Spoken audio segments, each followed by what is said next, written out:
Feche seus olhos. Senhor, o Senhor conhece o nosso coração, Pai, o Senhor conhece a nossa mente. Espírito Santo de Deus, vem sobre nós aqui, Jesus. Se o Senhor não estiver aqui, Pai, não há motivo para nós estarmos, Pai. Se o Senhor não guiar as nossas vidas, guiar o nosso culto ao Senhor, Pai, nem isso nós temos para oferecer ao Senhor. Pai, eu te peço que o Senhor tome as nossas vidas aqui mais uma vez essa noite, Pai. Prepara o nosso coração e os nossos ouvidos, o nosso espírito para receber a Tua palavra, Pai. Fala primeiro comigo aqui, Jesus. Que os meus irmãos aqui também possam ouvir a Tua voz. Em nome de Jesus, Pai. Em nome de Jesus. Amém, Jesus. Amém. Continuando em 1 João, agora pula para o capítulo 4.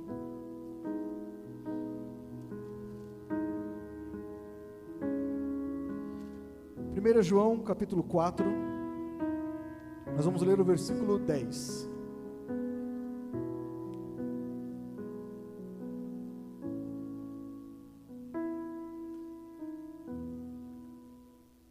Diz assim: nisso consiste o amor, não que em nós tenhamos amado a Deus, mas em que Ele nos amou e enviou o seu Filho como propiciação pelos nossos pecados. Amém. De novo, há algum tempo, enquanto eu refletia sobre as cartas de João, e as cartas de João, elas são recheadas de uma palavrinha, que é amor. É muito louco. E eu preciso confessar algo para vocês, algo que eu só entendi recentemente.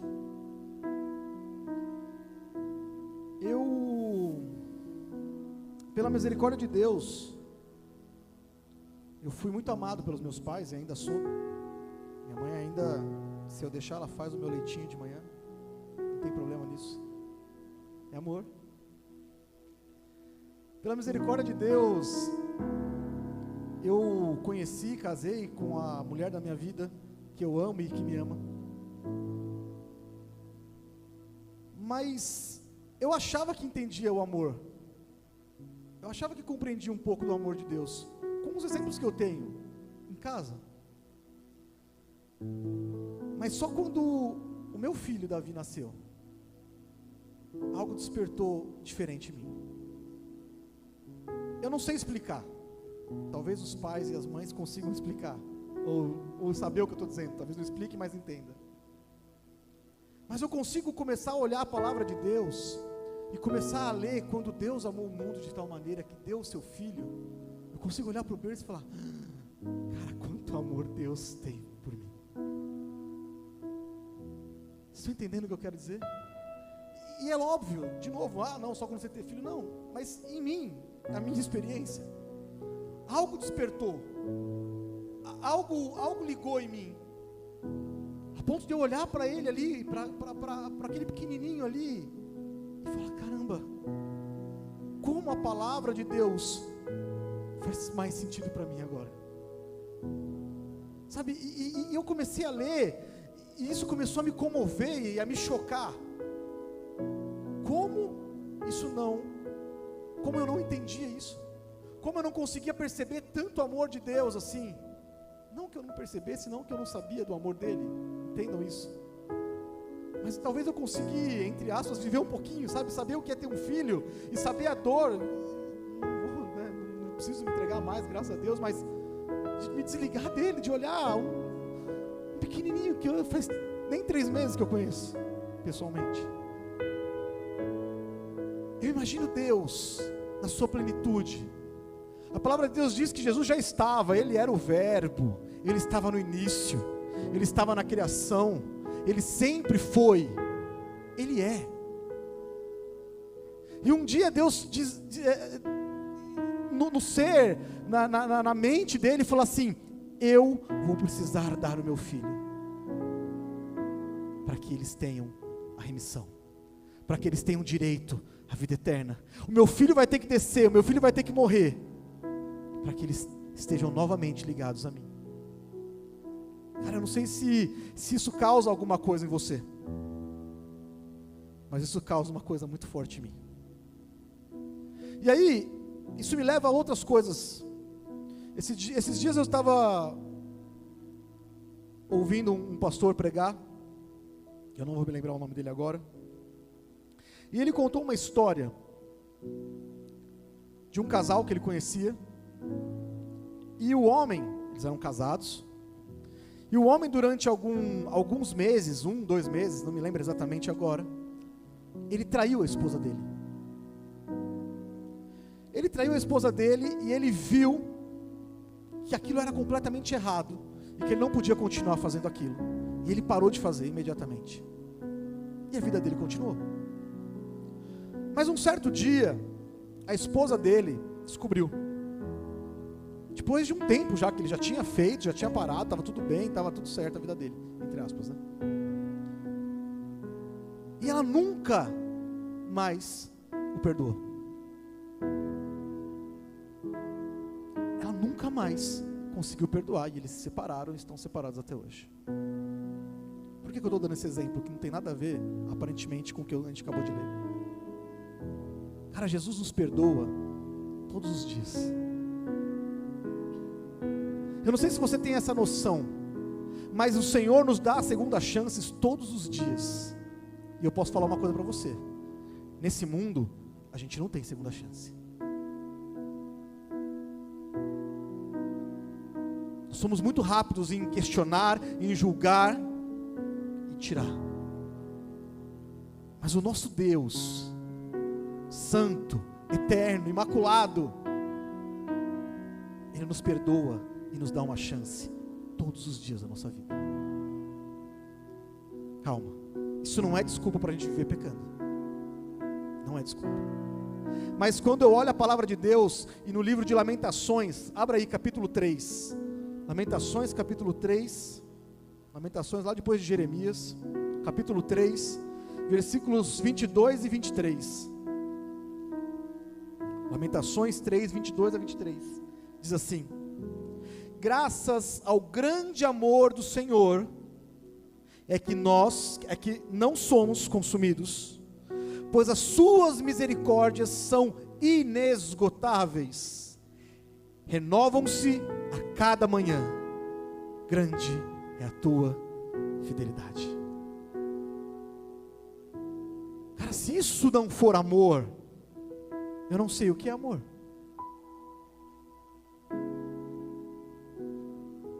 Se nos amar incondicionalmente e nos perdoar incondicionalmente não for amor, eu não sei o que é amor.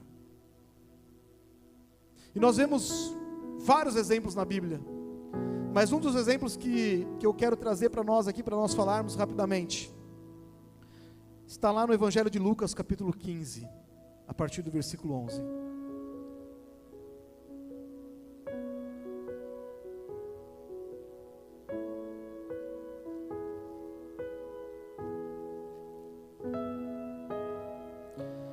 Lucas 15, a partir do versículo 11, Jesus está contando uma história sobre o filho pródigo. Todos nós conhecemos essa história, ela não é novidade para nós. E eu vou resumir um pouquinho aqui até antes de chegar onde eu quero. Um certo dia, o filho mais novo chega para o pai e fala: pai, eu quero a minha metade da herança. O pai pega os seus bens, divide em 2 entre os 2 irmãos e dá para os seus filhos. Depois de algum tempo, o filho mais novo resolve sair de casa e resolve curtir a vida. Resolve ir para a balada, resolve fazer o que ele quer da vida dele. E ele torra toda a herança dele. E a palavra nos diz, Jesus dizendo, falando que veio sobre a terra uma fome, uma seca muito forte. E ele não tinha mais o que comer. E ele resolve trabalhar, e ele vai trabalhar em um local onde tratavam porcos. E ele olhava aquela comida que davam aos porcos, ele sentia vontade de comer aquilo, mas nem aquilo ele podia comer. E aí a gente chega num versículo chave para mim nessa parábola, nessa história, que está no versículo 17, que começa dizendo assim: caindo em si. Está na hora da gente cair em si.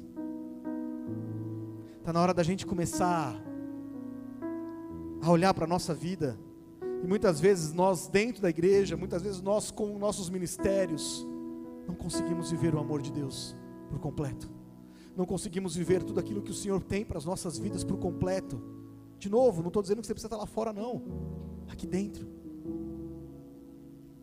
Mas um dia esse cara caiu em si e ele lembrou do pai dele. Ele falou, poxa, o meu pai tem muitos empregados, e mesmo os empregados dele comem muito e ainda sobra, e eu não tenho o que comer.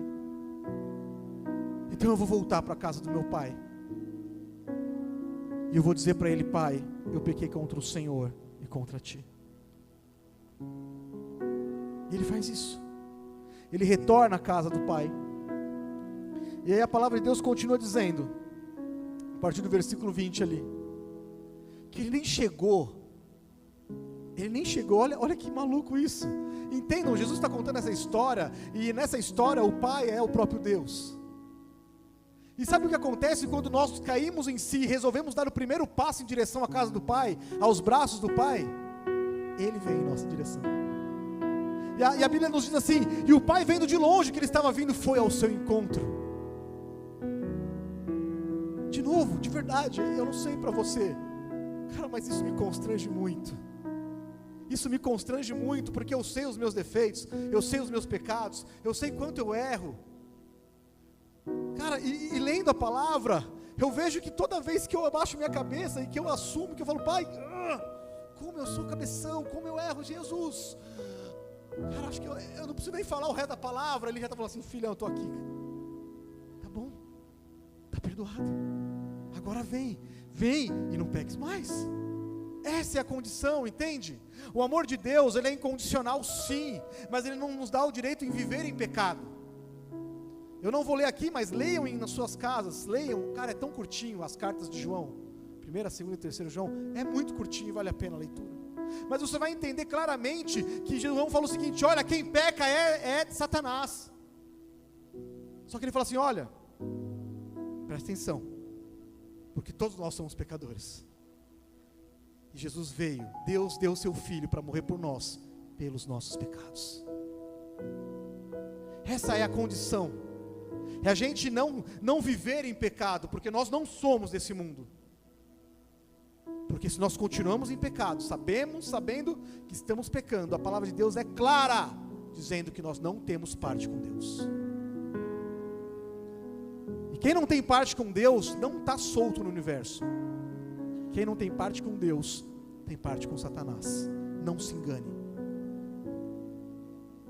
E aí, de verdade, agora 30 segundos, 10 segundos, olha aí para dentro e vê se não tem áreas na sua vida que continuam em pecado e você sabe que é pecado.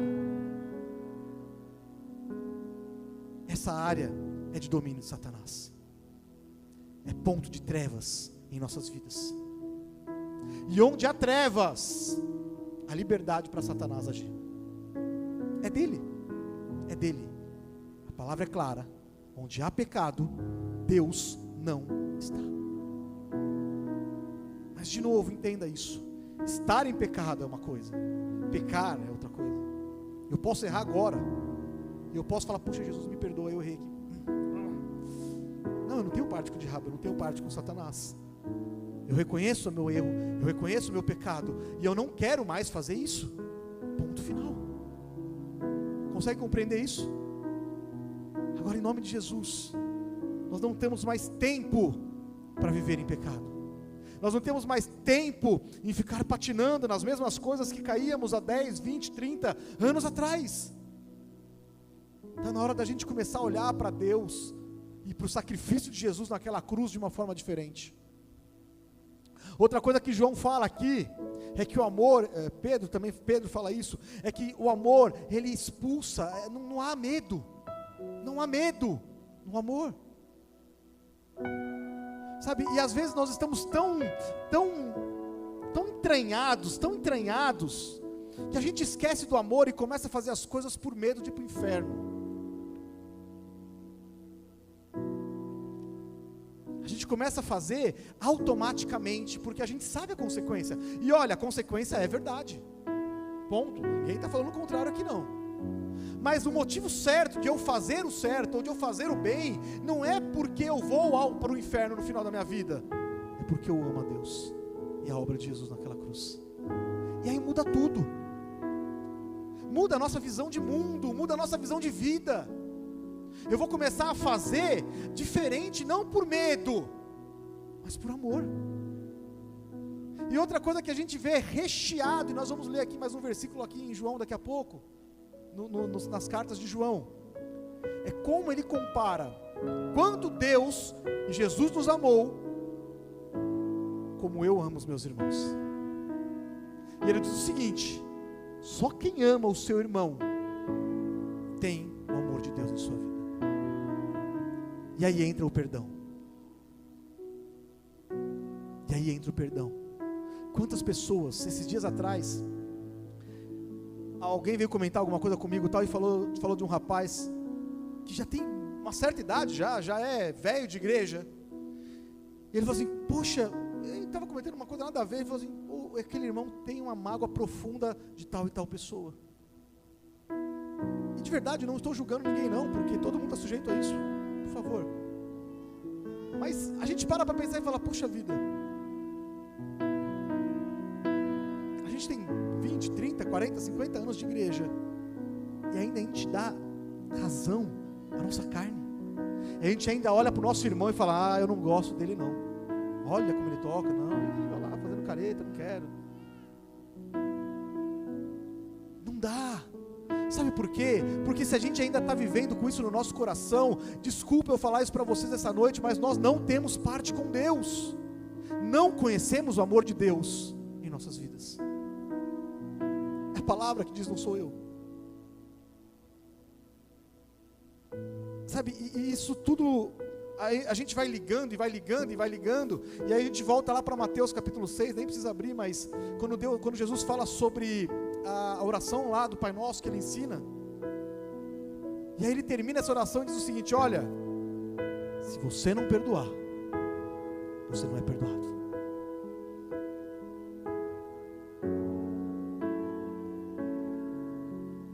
É por aí, é nesse sentido que a gente diz que não há, que por motivos normais, vamos combinar aqui, mas não há divórcio na Bíblia.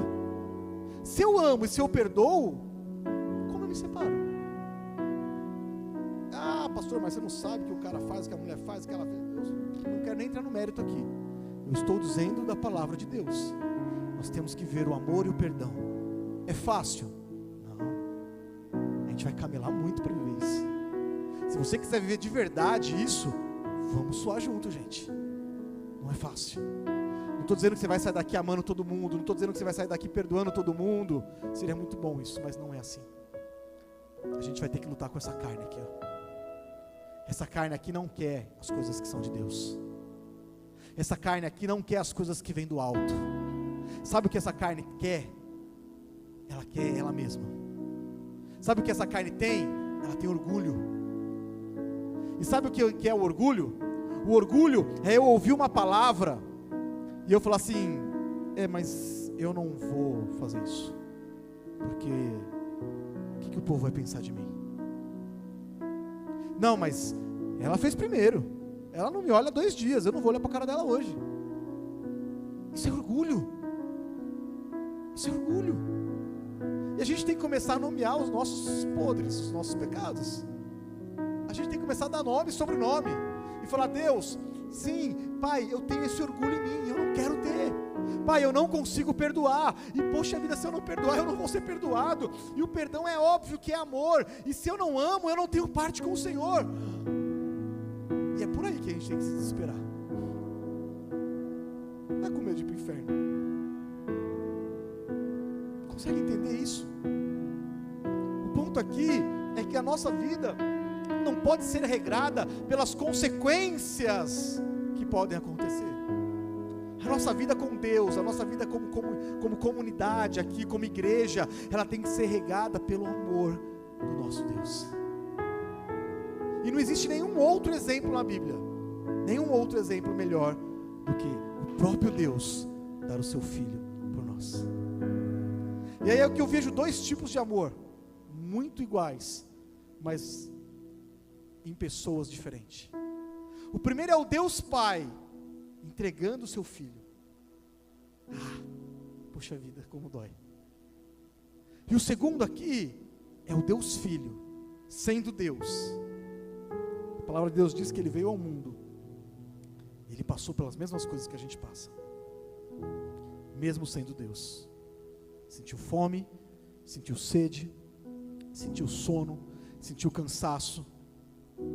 Com certeza bateu lá um desânimo, com certeza veio uma seta de Satanás querendo que ele olhasse para um diferente, olhasse para outro diferente. Ele foi e é igual a nós, entendem isso? Quando a palavra de Deus diz que ele foi, ele viveu, ele veio aqui, é isso. Ele passou pelas mesmas aflições que nós estamos passando agora, mas a Bíblia diz que ele venceu, e glórias a Deus por isso. E aí ele continua dizendo assim: olha, eu venci, e vocês, se estiverem em mim, se forem meus servos, se obedecerem a minha palavra, vão vencer. Como que Jesus venceu, se não foi pelo amor? Entendam, comecem a olhar a história de Jesus, os evangelhos, e veja se tudo que ele fez não foi amor. Chutar os cambistas dentro do templo foi amor, foi raiva. Falar para uma prostituta, falar com uma prostituta foi amor. Falar para uma mulher, falar assim: olha, os cãezinhos ou as cadelas, não foi amor. Jesus foi onde ele precisava chegar, e Jesus vai na nossa vida onde ele precisa chegar. E muitas vezes isso incomoda. Pensa, aquela mulher sírio-fenícia, veja se foi legal ela ouvir isso. As migalhas dos cãezinhos. Pensa se Jesus viesse, você orando lá na tua casa bonitinho, e Jesus viesse e falasse: ô cachorro.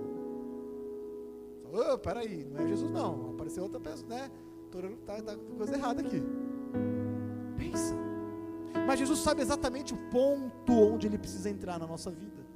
E entenda, se ele conseguir chegar, vai incomodar.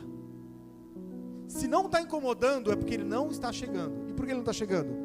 Porque a gente está impedindo. Consegue entender? Quando Jesus fala, quando Jesus toca, cara, tem que haver uma comoção. Algo tem que mudar dentro de nós.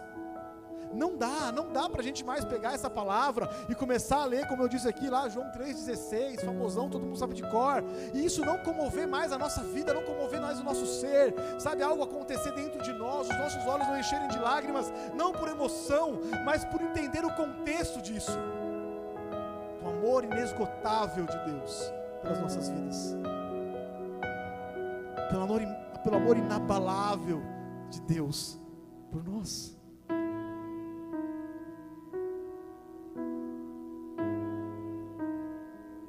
2 Timóteo 2,13 diz assim: se somos infiéis, Ele permanece fiel. Ele não pode negar-se a si mesmo. Ele é o amor. Ele não tem amor. O amor é Ele. Quantos de nós, de verdade, estamos na igreja, mas não sabemos o que é o amor de Deus? Não sentimos esse amor mais. Talvez um dia nós sentimos isso, talvez um dia nós vivemos isso, mas o passar do tempo foi nos deixando tão cascudos, que a gente não consegue mais olhar para Deus e sentir, não consegue mais olhar para Deus e nos comover. Paulo diz lá, não lembro onde, Paulo diz que o amor de Cristo nos constrange,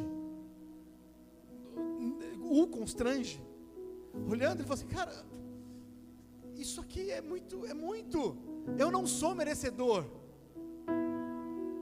nós não somos merecedores de nada, Nós temos o privilégio de estarmos aqui, nós temos o privilégio de seguir a Cristo, de podermos ser chamados de filhos de Deus, mas não somos merecedores disso. E se de verdade esta palavra, se de verdade o amor de Jesus, o amor de Deus por nós, não nos choca e não nos constrange mais, está na hora da gente deixar o nosso orgulho de lado, e a gente começar a buscar Deus de verdade. Deixando picuinha de lado, deixando mágoa de lado, deixando o que for de lado, começar a falar assim: Deus, eu preciso viver esse amor na minha vida. Deus, eu quero esse amor na minha vida. Feche seus olhos.